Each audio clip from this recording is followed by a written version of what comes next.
ፍላጎቶች በበዙበት በዚህ ዘመን በብዙሃን መወደድ መታደል ነው።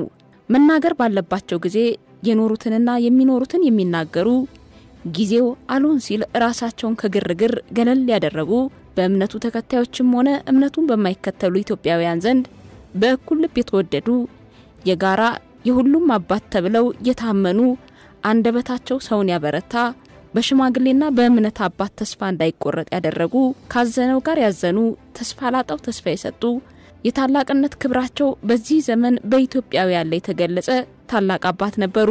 የህይወት መራቸውን ነፍስን ያለመልማል፣ ራሳችንን መለስ ብለን የቆምንበትን እንድናይ ያደርጋል። ተግሳጻቸው ለክፋት የተነሳሳል ልብ ይሰብራል። ሰው ዋጋ ባጣበት ዘመን ሰውነት ይቀድማል ብለው ቀልብን የመለሱ እንስሳ 50ያውን በማይጎዳበት ስነ ተፈጥሮ ሰውን እንዴት ይጎዳል ሲሉ የሰውነት ልክን አሳይተዋል። ይዘር ነገር ኢትዮጵያን እያንዘረዘራት ባለበት በዚህ ወቅት ሰውን የሚጠቅመው ወይም የሚጎዳው ዘሩ ሳይሆን ስራው ነው ብለው ጥሩ ምሳሌ ሆነው አልፈዋል። ሰርቶ በማብላት ጠንክሮ በመስራት አግኝቶ በማካፈል ለሌሎች በመኖር ተግባራቸውም ሕያው ተምሳሌት ናቸው። ስለ ሀገርና ስለ ሰው ልጅ ስለ ሰላምና ፍቅር ያለ አድርባይነት የተናገሩ ትሁት ተወዳጅ ታላቅ ኢትዮጵያዊው ተቀዳሚ ሙፍቲ ሐጂ ዑመር ኢድሪስ የዕለቱ የመሪዎች ዓለም ባለ ታሪካችን ናቸው። ከዝግጅቱ ጋር ኢየሩሳሌም ብርሃኑ ነኝ። አብዛኞቻችን የምናውቃቸው በእምነት አባትነታቸው ነው። ጥሩ ጸሐፊም ገጣሚም ነበሩ። በደረሳነት ዘመናቸው ከ370 በላይ ድርሳናትን በእጃቸው ገልብጠው ጽፈዋል። ከ80 በላይ የአረብኛ ግጥም መድብሎችንም አዘጋጅተዋል። እንዲሁም ለህትመት ያልበቁ የኢትዮጵያ ሊሞች ዝክረ ታሪክ በአረብኛ፣ የራሳቸውን ግለ ታሪክ በአረብኛ፣ 7 የአማርኛ ትርጉም መጽሐፍትን፣ የቅዱስ ቁርአን የአማርኛ ሰፊ ማብራሪያና ትንታኔን አዘጋጅተዋል። ከዚህም ባሻገር የቁርአን ትንታኔን ጨምሮ ሌሎች መሰናዶዎችና ከ360 የሚበልጡ ሲዲዎች እንዲሰነዱ አድርገዋል። ተቀዳሚ ሙፍቲ ሐጂ ዑመር ኢድሪስ ውልደታቸው በወሎ ቦረና ገነቴ አካባቢ ልዩ ስሙ ዳሎታ በተባለ መንደር ከአባታቸው አቶ ኢድሪስ ዘለቀና ከእናታቸው ወይዘሮ መነን ሽፋው በ1924 ዓመተ ምህረት ነበር የተወለዱት። ለአባትና ለእናታቸው አራተኛ ልጅ ነበሩ። እረኛም ገበሬም ነጋዴም ሆነዋል። በእነዚህ ሂደቶች ውስጥ ሲያልፉ ግን ቸርና ለጋስ ሆነው የጥበቡን መንገድ መርጠዋል። ዕውቀት ትምህርትና ስርዓት ሰርቶ አውጥቷቸዋል። ረጅም ዓመታትን ከቦታ ቦታ እየተዘዋወሩ የእስልምና እምነት አስተምሮን ከተለያዩ የእምነት ሊቃን ለረጅም ዓመታት ተምረዋል። መምህር የሆኑት ገና በተማሪነታቸው ወቅት ነበረ። ምንም እንኳን ሂደቱ ምቾትና ተድላ ያልነበረው ቢሆንም ከረፍት ከቤተሰብ ጊዜ ትኩረታቸውን ቀንሰው ለኩዮቻቸውና ለበታቾቻቸው ያወቁትን ያካፍሉ ነበር። በዳሎታ በጥላንታ በከቶ የዕውቀት ማዕከላት የከፍተኛ ደረሳ ማዕረግ አግኝተው በርካታ የእምነት አባቶችን የበቁ ወጣቶችን ማስተማር ችለዋል። በዕውቀት መምህሮቻቸው ተገምግመው ተመጣጣኝ የመምህርነት ቁመና ሲያገኙ በ1958 ዓመተ ምህረት ለተከታታይ 3 ዓመታት ተፈትነው ከ3 መምህራኖቻቸው የመምህርነት ፈቃድ አገኙ። በአዲስ አበባ ከተማ 1960 ጀምሮ እስከ መስከረም 2018 ድረስ በአንዋርና በኑር መስጂድ በበኬና በሰፈራ አካባቢ ባቋቋማቸው የዕውቀት ማዕከላት ከሁሉም የኢትዮጵያ ክፍል የሚመጡ ዕውቀት ፈላጊዎችን ያስተማሩ ለመምህርነትም ያበቁ አባት ናቸው። ይህንን ሲያደርጉ ከየትኛውም አካል ደሞዝ ሳይጠይቁ በተለይም ኑሯቸውን ማደላደል ከቻሉበት ጊዜ ወዲህ ደግሞ የደረሳዎችን መሰረታዊ ፍላጎት ራሳቸው ያሟሉ እያገለገሉና ትውልድን አብቅተው እየሰሩ ዘመናቸውን አሳልፈዋል። ብዙ ሰርተው ብዙ ያልተነገረላቸው አባት ናቸው። በአስተማሪነት ዘመናቸው በተለያዩ የዕውቀት ማዕከላት ለረጅም ጊዜያት አስጠኝ ሆነው ደረሳዎችንና የዕውቀት ማዕከላትን ሰርተው አስተዳድረዋል።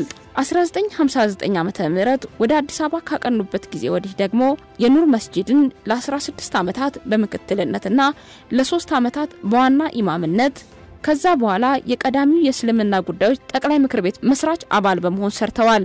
በመቀጠል የቀዳሚው የኢትዮጵያ አሊሞች ጉባኤ ሰብሳቢ፣ የቀዳሚው የኢትዮጵያ አሊሞች የፈትዋ ኮሚቴ መስራች አባል፣ የሀገር አቀፍ የዑለማ ጉባኤ ሰብሳቢ ሆነውም አገልግለዋል።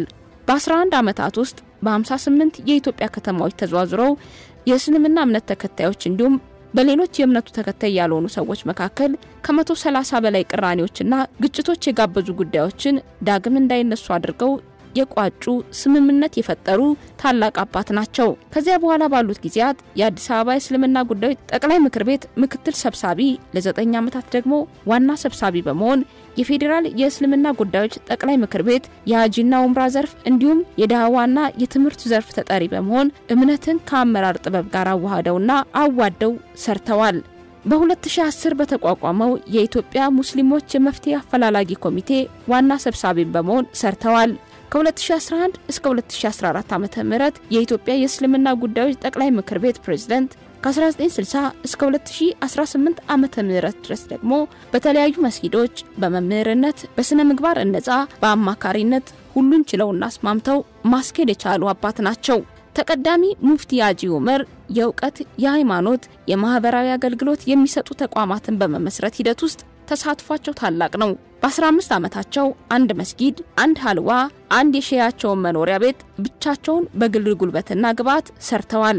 ከዚያም ወዲህ እስከ ልፈታቸው ወቅት በአዲስ አበባ 9 መስጊዶችን፣ በገጠሩ የኢትዮጵያ ክፍል በመቶዎች የሚቆጠሩ በርካታ የእውቀትና የአምልኮ ተቋማትን በቀጥታና በሙሉ ድጋፍ እንዲሁም በማስተባበር ጭምር አቋቁመዋል። የእስላማዊ ባንክ ሚዲያዎች የበጎ አድራጎት ድርጅቶች እንዲመሰረቱና እንዲስፋፉ በማበረታታት ረገድ ተጠቃሽ ሰው ናቸው። በ1966 ዓመተ ምህረት በመሰረቱት የትዳር ዓለም ከባለቤታቸው ከወይዘሮ ሐሊማ ሺህ አብዱል ጀሊል 9 ልጆችን አፍርተዋል። እልፍ አላፍ ዓሊሞችንና ደረሳዎችን እንዲሁም የእውቀት ማዕከላትን መተካት ችለዋል። ተቀዳሚ ሙፍቲ ሐጂ ዑመር ኢድሪስ በእግራቸው ተጉዘው ያከናወኑትን ጨምሮ 40 ጊዜ የሐጂ ስርዓትን አከናውነዋል። ታላቅ አባት ሐጂ ዑመር ሙፍቲ ኢትዮጵያ ሁሉ ነገራቸው ነበረች። ኢትዮጵያን ካንደበታቸው አይለዩዋትም፣ ከጸሎታቸው አላጎደሏትም። በሀገር ፍቅር ታጥረው ከሀገራቸው የትም ለመሸሽ ሳያስቡ በክብር ኑረው አልፈውባታል። የኢትዮጵያዊነት ነገሮች ሁሉ ላይ አሻራቸው አለ። በአስቸጋሪ ወቅቶች ለሁሉም ኢትዮጵያውያን የሚበጅ አቅጣጫ በመስጠት መንፈሳዊ ግሳጼና ለበጎ ስራ ቡራኬ በመለገስ ሰንፈው አያውቁም። ለሀገር ልማት ለውጥና እድገት አስተዋጽኦ የሚጀምሩት በዙሪያቸው ያለውን በማገዝና በመርዳት ነበር።